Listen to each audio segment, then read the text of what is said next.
Welcome back, Jess Flicks with Jesse once again.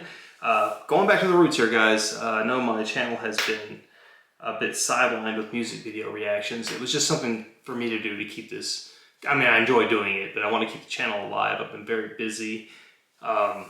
Doing reviews are a bit more consuming, and frankly, it's been hard to even watch a movie lately, and let alone put together an actual good review. So I apologize for the originals, all the new people that might even be watching this that have came here because of music video reactions. I will still keep doing that as well. I think it's a lot of fun. They're quicker, easier. It's something for me to keep being, active on the channel, I guess. So having said that, I'm starting this new, it's going to be an ongoing series. I'm going to say it's like limited by any means, called Jesse's Lost Gold. And we're going to be touching base on just movies I grew up with. They don't even have to necessarily be cult movies or unknown movies. Some of them will be lesser known. I'll be introducing stuff to maybe younger viewers, if there are any, that may not know some of these movies. Stuff that I grew up with. A lot of the idea of this is, for us that still had video stores growing up, video rental places. It was the idea of that time frame of just coming across something really cool at the video store. We didn't have the exposure with the internet and such that we do now, right? I would walk to the video store, or I would ride my bike to it, whatever it may be. Go with your parents, of course, too, but and you just wandered around, and you went by section: comedy, horror, drama. They do a lot of dramas, whatever it might be. And you just looked, and you waited for a movie cover to catch your attention, and that was fun. You took a gamble, you know what I mean? You pick it up, read the back. Oh, it's this. Oh, so-and-so's in this, or whatever it was. You didn't have a lot to go off of back then. I was a Fangoria reader when I was in my teens, but this is even, some of the stuff predates that, of course. So you had a little insight maybe here and there. Not like we can get on IBD or any of that stuff, but the idea would be that it was just those gems, the lost gold that you found wandering through a video store. And it's an unfortunate thing, in my opinion. I love streaming, don't get me wrong. The convenience is unparalleled. It's fantastic. But it also makes us like this, I don't know, man. There's something lost there. So that's what the basis of this series is going to be. And I think it'll be a lot of fun. We'll go revisit some stuff from our childhood or our younger days. Doesn't have to be childhood. Doesn't have to be the 80s, 70s, whatever. It can be any time frame, just maybe something people aren't aware of that maybe didn't get the attention it deserved, or doesn't now because people don't know about it. So starting this series off, I couldn't think of a better one to jump into this with. There's a lot of good ones, but we're going to start with a 1986 movie called Critters. And my brother got me this awesome little doll for Christmas this year, so I've been dying to bust this out. It was like godsend. It was obvious where I needed to start this series with. So we got my little mascot chilling here with me. Yeah, so Critters. Let's see, where do we start, man? We'll go into the technical side real quick before I kind of get into the movie itself. I like that stuff. I've always been into that, like who made the movie, who, what went into making the movie. It was directed by a man named Stephen Herek. I think I'm pronouncing that correctly. I did not know a lot about this guy, to be honest with you. And even as I went through my know-it-all film geek stage in my teens and 20s, I don't know why I never really kind of dug into him, because this is a classic flick in my, development. But he did Bill and Ted's Excellent Adventure. He did Don't Tell Mom the Babysitter's Dead, Mighty Ducks, The Three Musketeers, the kick-ass one with Tim Curry, Charlie Sheen, Kiefer Sutherland, Chris O'Donnell, Oliver Platt. I'm sure I'm leaving some people out, but really great flick. Maybe we'll cover that one too. He's done some really cool stuff. He's got a great pedigree, in my opinion. And I didn't know that until pretty recently when I was kind of researching this video. I was like, man, I probably should look into that. Cool stars, man. You got Dee Wallace, the mother from E.T., which is referenced in this movie in a funny way. E. Emmett Walsh, he plays the sheriff in this. And dude's just like one of those guys, like a character actor that, especially if you grew up in like the 80s and 90s, especially the 80s, you knew the dude, man. He was I always think of The Jerk, the guy when Steve Martin's super excited about his name being printed in the phone book at last. And then it's just this psychopath that just randomly picks a name out of the phone book to go after and kill. And it was E. Emmett Walsh is his name. He's also in Blood Simple, which I believe was the Coen Brothers. I think it's their first feature film. And he's terrifying in that. Really good guy, really cool actor, done a lot of cool stuff. Definitely recognizable. Scott Grimes, who plays Brad, he's like I'd say the lead in the movie. He's the kid we follow through all of this.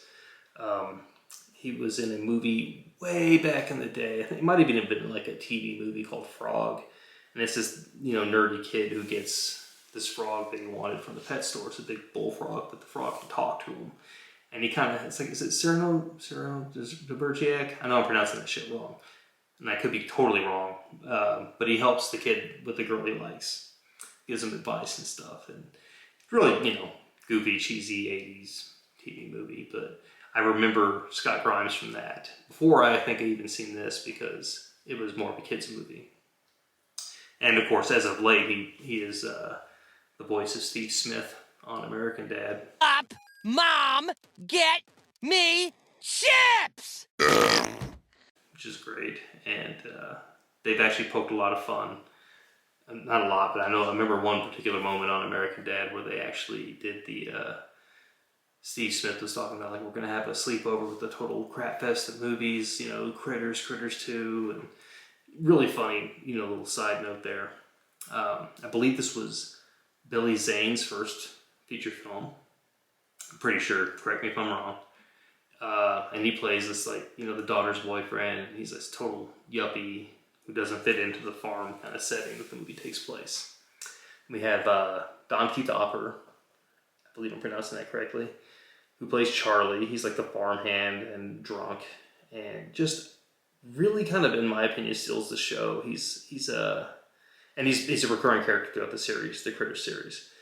Very cool, well played, very endearing kind of character. And you kind of rooting for the underdog. Dude's a drunk, nobody believes him. He thinks aliens are coming after him. Lo and behold, aliens are coming after him. But it's just one of those funny moments where the crazy guy ends up being right. Not because he was right, but because just happenstance, right? Anyway, does a great job, though. And then Terrence Mann, who plays one of the two bounty hunters in the movie, and we'll get to kind of that part of it. Ugg. He also does a dual role as Johnny Steele, the singer, who Ugg takes his personality, and we'll get to that too. The Chiodo brothers, who are legends in my mind. I realized way back in the day that these guys have done so much work on movies that I love. Did the special effects, and I believe they designed the Critters, if I'm not mistaken. They designed them after Taz from Looney Tunes, the Tasmanian Devil, which you can absolutely see that. These guys, there's two movies, maybe three actually. I believe they worked on Pee-wee's Big Adventure. I'm almost positive they did. But they definitely did. They made, their passion project was Killer Clowns from Outer Space, and it's fantastic. And then a lot of those designs were used for Ernest Scared Stupid, which is, I've always loved that movie. I'm a big Ernest fan. I'm not ashamed. I don't care. And that's the best one, in my opinion. Great flick. And you can see the Killer Clowns actually as the trolls in Ernest Scared Stupid. So, yeah, these dudes are great. So getting into the movie, it's a base story. I think it was unjustly. I get where they're coming from with the criticism and comparing it to Gremlins. Gremlins came out, I think, 2 years. I think it was 84. I think Gremlins came out, and of course, these small monsters are going to be compared to that. And Gremlins is great. I will cover that as well.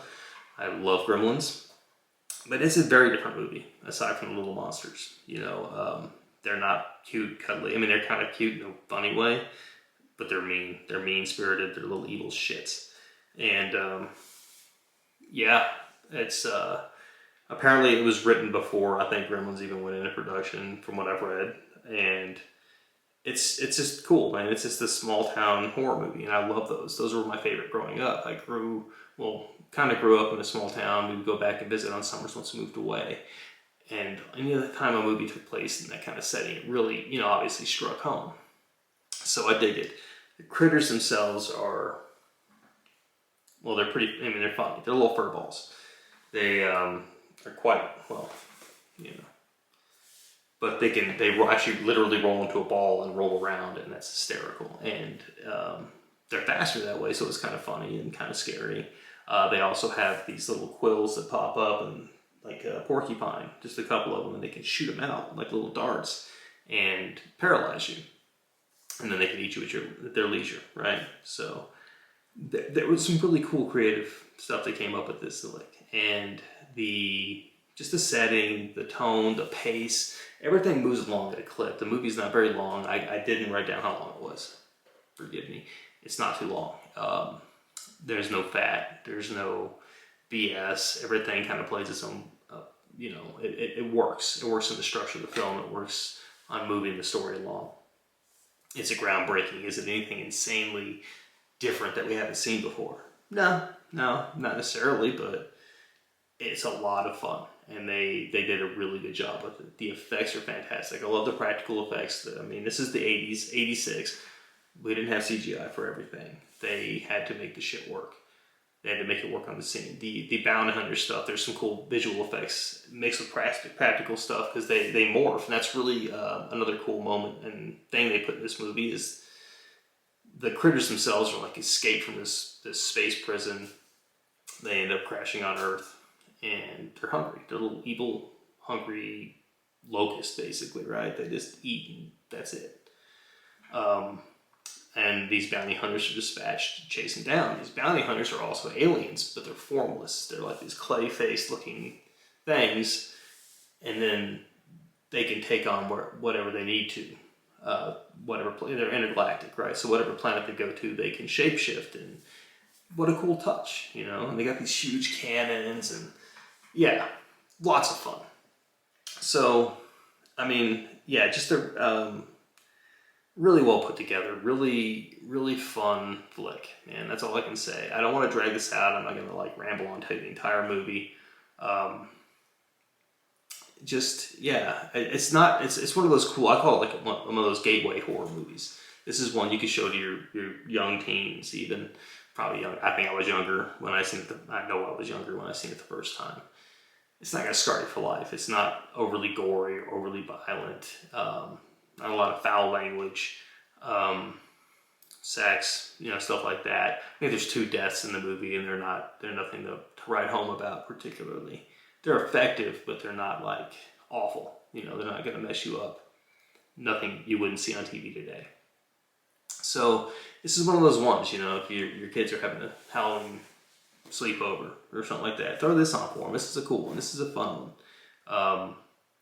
And it's just a cool little creature flick. And those are my favorites, frankly. I love the little creature flicks. So anyway, I'm going to wrap this up. Just wanted to drop a quick bomb on the Lost Gold series here. Start off with one of my favorites.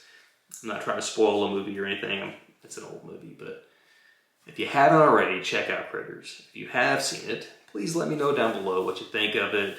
Let me know your first experience with it. Because me, it was like, man, just came across that cover in the video store, and I'm like, I don't know what this is. It looks terrifying, frankly. The cover does, right? But it looks mischievous too. And I love monster movies. I always love monster movies. So, we rented it, and then we rented it, and we rented it, and we've seen it to death. My brother, sister, and I have watched this movie I don't know how many times. Love it to death. Great flick, well made, well paced, lots of fun. Nothing super mind-bendingly original, I guess, about it, but it's still original enough. There's some cool twists and stuff as far as what they did with the story that make it work. So anyway, let me know what you think down below, please. I will have more reviews coming up shortly, and let me know what you guys would like me to check out or even review. I've probably hopefully seen it or some older stuff. So until next time, take care.